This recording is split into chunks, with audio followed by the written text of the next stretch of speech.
Episode start होते ही दिखाया जाता है कि जो हमारी फीमेल लीड है उसके फादर को किसी ने बुरे तरीके से फंसा दिया है और अब साथ में उसकी बेटी को भी पकड़ लेना चाहते हैं।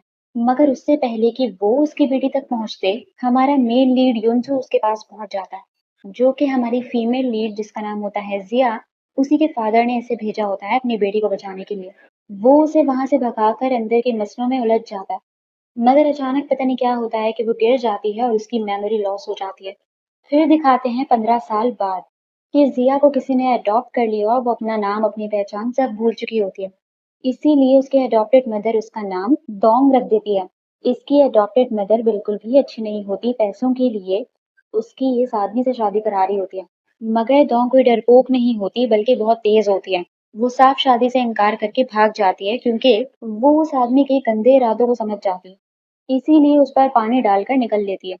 वहां युनसु 15 साल बाद भी जिया की तलाश में होता है और आज फाइनली उसे उसके बारे में पता चल जाता है कि उसे किसी ने अडॉप्ट कर लिया है, उसकी मेमोरी भी लॉस हो गई है और अब उसका नाम डोंग है। वहां डोंग होटल में मेड का काम करती है और गलती से उसी रूम की साफ सफाई करने लगती है जहां पर युनसु है। बाद में इसे एहसास हो जाता है कि उसे इस रूम की सफाई नहीं करनी थी बल्कि कोई और सा रूम था, तो डर के मारे उसके कंबल में छुप जाती है ताकि वो उसे ना देखे। मगर डॉन का फोन उसका साथ नहीं देता और बच पड़ता है, इसीलिए वो पकड़ी जाती है और डर के मारे फौरन वहां से भाग जाती है। वो होटल मैनेजर से उसकी शिकायत करने लगता है कि कैसे वर्कर रखे हुए हैं आपने। कि अचानक वहां पर भी उसकी मदर उस अंकल को लेकर पहुंच जाती है कि तुम्हारी आज ही इससे शादी होगी। जबरदस्ती इसे फोर्स कर रहे होते हैं और ये सब वो युनसु के मुंह पर ही कर रहे होते हैं, तो युनसु पहचान जाता है कि यही जिया है। जब उसकी मदर उसका नाम डोंग लेती है तो फौरन उसे बचाने के लिए आने लगता है, मगर उससे पहले ही उनसे जान छुड़ाने के लिए वो पूल में गिर जाती है और उसे स्विमिंग करना नहीं आता तो डूब रही होती है। तो युनसु बिना देरी किए पानी में कूद जाता है उसे बचाने के लिए। जब वो पानी में होती है तो उसे अपनी मेमोरीज थोड़ी बहुत दिखाई देने लगती है, मगर ये होश में नहीं आ रही होती, तो ये वहीं उसे किस करने लगता है और पानी से बाहर ले आता है। फिर दिखाते हैं कि अब वो उसे अपने घर ले आता है। जब उसे होश आता है तो वो डर जाती है कि तुम कौन हो और मैं यहाँ क्या कर रही हूँ। तो वो उल्टा उससे इन्वेस्टिगेशन करने लगता है कि क्या तुम जिया हो, क्या हुआ था उस टाइम, तुम्हारी मेमोरी कैसे लॉस हुई। डोंग को तो कुछ याद नहीं होता, मगर फिर भी जब ये बातें वो करता है तो उसे वो सीन याद आने लगता है कि हाँ, मैं किसी से बचकर भाग रही थी और गिर भी गई थी, मगर इससे कुछ याद नहीं होता कि आगे क्या हुआ। अब वो अपनी इंट्रोडक्शन इसे देता है कि मैं तुम्हारे फादर का दोस्त हूँ और इस हिसाब से मैं तुम्हारा अंकल हुआ। तुम्हारे फादर ने मुझे तुम्हारी हिफाजत के लिए भेजा है। इसका फादर तो शायद अब नहीं रहा होता, मगर ये उनसे किए हुए वादे को निभा रहा होता है। वो इसे अंकल एक्सेप्ट करने में शर्मा जाती है क्योंकि अभी ही तो इनकी किस हुई होती है। डोंग के फादर को किसने फ्रेम कराया होता है और उनके पीछे कौन दुश्मन होता है, इस बात का पता तो ये युनसो भी नहीं लगा पाया होता, मगर इसे शक होता है कि उन्हें फंसाने के पीछे उन्हीं की फैमिली का हाथ है। इसीलिए इसे कहता है कि तुम्हें इन झमेलों में पड़ने की जरूरत नहीं है, मैं तुम्हें बाहर मुल्क भिजवा देता हूँ, वहां सुकून से रहो। मगर डोंग को अब ये गवारा नहीं होता।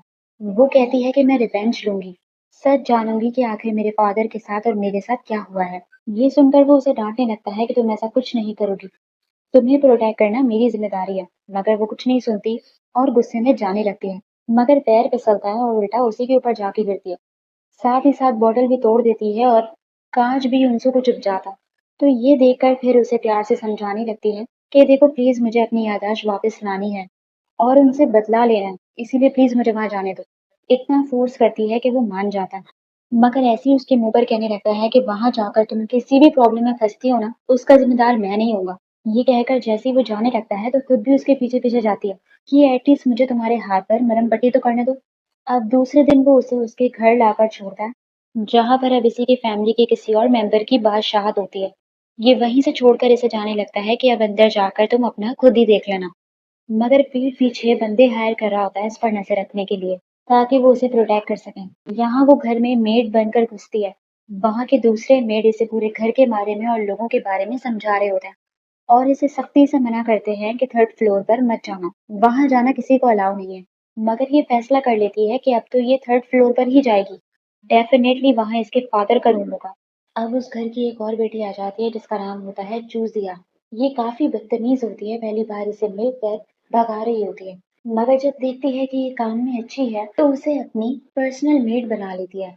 अब आधी रात को दोम अकेली खड़ी होती है तो वहां पर अकेली खड़ी होती है तो चूजिया का जो हस्बैंड है वो उस पर गंदी नज़र डालने लगता है और जब वो मौका पाकर अपने फादर के रूम तक पहुंचती है, तो उसे अपने माँ-बाप की पिक्चर साथ में अपनी पिक्चर भी दिख जाती है। मगर इससे पहले कि वो वहाँ पर कोई सबूत ढूँढती, पीछे से जूज़िया का हस्बैंड आ जाता है और इस पर शक करने लगता है कि तुम इस कमरे में क्या कर रही हो। ये कोई बहाना बना लेती है मगर ये अपनी गंदी नीयत के साथ आया होता है तो उसके साथ ज़बरदस्ती करने लगता है। मगर ये इसे लात मारकर भाग जाती है। वो डर के मारे भागता हुआ जा रहा होता है कि अपना मोबाइल तक वहीं छोड़ देता है और इसका मोबाइल डॉन के हाथ लग जाता है। अब जूजिया से ये काफ़ी डरता है, इसीलिए उसे इस सीन के बारे में नहीं बताना चाहता, मगर फिर भी उसे पता चल जाता है और वो आकर इसे खूब मारती है।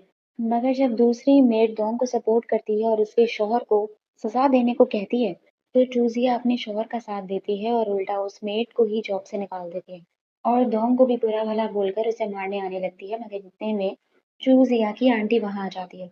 चूजिया की अपनी आंटी के साथ नहीं बनती और आंटी कहती है कि तुमसे एक छोटा सा मैटर भी नहीं संभाला जा रहा, तो मैं डैड को बता देती हूँ कि तुम बिजनेस संभालने के लायक नहीं हो और उन मेट्स को जॉब से निकलने नहीं देती। अब मौके का फायदा उठाकर डॉन चूजिया को अपनी साइड पर करने का सोचती है, क्योंकि ये अंदाजा लगा लेती है कि चूजिया को अपने हस्बैंड में इंटरेस्ट नहीं है और वो किसी और को पसंद करती है। वो भी हैरान हो जाती है कि तुम कितनी तेज हो, सब अंदाजा लगा लेती हो। डोंग इसके हस्बैंड का फोन इसे दे देती है कि इसमें सब एविडेंस है, तुम अब उससे जान छुड़ा सकती हो। वो इससे खुश हो जाती है कि जो काम मैं बरसों से करना चाहती थी, वो तुमने 1 मिनट में कर दिखाया। बोलो तुम्हें इसके बदले क्या चाहिए, मैं दूंगी। तो डोंग इस फैमिली में जगह मांगती है। इसको ऐसे ही कह देती है कि मुझे पैसा चाहिए। दूसरी तरफ युनसू डोंग के घर आने का प्लान कर रहा होता है, ताकि देखूं तो कि वो क्या कर रही है।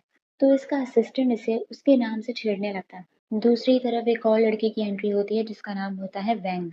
इसके डैड ने इसे डोंग के घर भेजा होता है, वहाँ के ऑनर को कोई डॉक्यूमेंट पहुँचाने के लिए। मगर वो उसे इंतजार करवाता रहता है और मिलने बुलाता ही नहीं है। इसका पूरा टाइम वेस्ट हो जाता है। डोंग बैठी नजर आती है तो उसके साथ आकर बैठ जाता है। जब वो उसे पूछती है कि तुम कौन हो, तो कहता है कि सिर्फ एक डिलीवरी बॉय जो यहाँ से वहाँ लोगों की चीजें पहुँचाता है। और यही एपिसोड खत्म हो जाता है। तो आप लोग मुझे बताइए आप लोग को एपिसोड कैसी लगी। लाइक कीजिए, सब्सक्राइब कीजिए और कमेंट भी कर लीजिए। Thank you so much.